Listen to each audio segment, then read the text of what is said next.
In 1990, Edward Scissorhands was not seen as the classic it is today. The director, Tim Burton, created a rom-com with an eerie gothic style in order to tell a story of unlikely love. In the film, we follow the main character Edward in his discovery of the real world after being locked away all his life in a castle, and we also get to see how harsh society can be to those who are different from everyone else. My name is Skylar, and I'm joined by my friends Graydon. Hey man, thanks for having me. And Javier. I'm glad to be here. Really glad to be here. And we'll be going through some of the questions that the movie might bring up, giving each of our opinions on them. So, the first question is, did Kim really love and care for Edward, or did she just feel bad for him? Why or why not? My opinion is that it was a combination. So, Kim started feeling bad for him because of the way everyone was treating him, but then after getting closer to him because of that, she decided that he was kind of unique from everyone else and that she actually did love him. That's what I think. That's a pretty good take. I'd say I agree with you. I think that she just first started spending time with him because she felt bad for him. And then through that time, talking to him more one-on-one, I think that's when she really began to fall for him a bit. Yeah. What do you think, Javi? I agree with you guys. I think the boyfriend played a role into this where he was making fun of Edward for being unique and, he's different. And then once she started caring for Edward and she learned more about him, his backstory, then she fell in love with him. Yeah, okay. So we all agree. Next question. If Edward had been finished and given hands, and then made aware of the outside world because of it, do you believe that he would have stayed in the castle or left? Why or why not? So, I think that if he was given his hands, he very quickly would have went to the outside world, but he would have kind of stayed close to his creator because it's kind of like a father-son dynamic.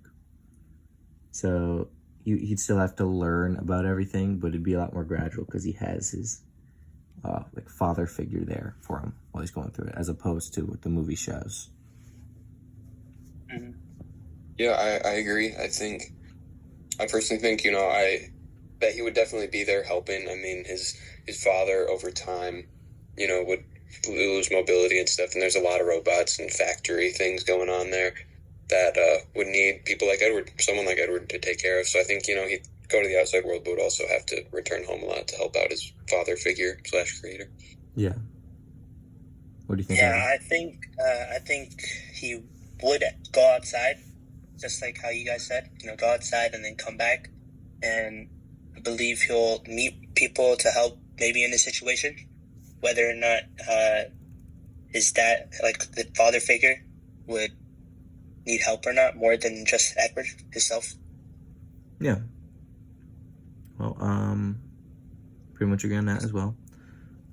Next question. Considering that the film was made in 1990, do you believe that it was ahead of its time regarding the hair salon scene where Edward, who was a man, got taken advantage of by Joyce, who is a woman, as opposed to the other way around, how you normally see it?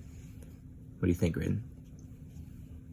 I would say that it was ahead of its time. We look at movies from earlier, like mid to late 80s, like Shawshank Redemption and other prison movies, where assault on men is pretty common in those movies and in prison in real life, and that idea had been explored in many films, but I think the aspect of it being done by a woman to a man was pretty new at the time. So I would say it was ahead of its time, just mainly because of that aspect. I agree. I think the way it was received was pretty chill. Like, people saw it as more of like a comedic thing. So like, it was ahead of its time, but people obviously, since it was ahead of its time, people didn't really look at it in the same way where they cared as much. For sure. Yeah. What do you think, Javi? Yeah, I think it was ahead of its time because even now in media, I don't see it much being seen as a woman taking advantage of a man in that sort of setting. But in the film, it was put in as like a comedic little scene in between the movie. Yeah. Well, I would say for all the questions, we had pretty similar opinions, and we all probably enjoyed the movie because we can talk about it pretty well. But unfortunately, that is all the time we've had for today. If you all in the audience are interested in watching the film, you can stream it on Disney Plus, Hulu, Sling TV, Fubo, Fandango at Home, Apple TV, YouTube TV, and Amazon Prime. Thank you, Javier and Graydon, once again for talking with me and coming on the show. And that will be all for today.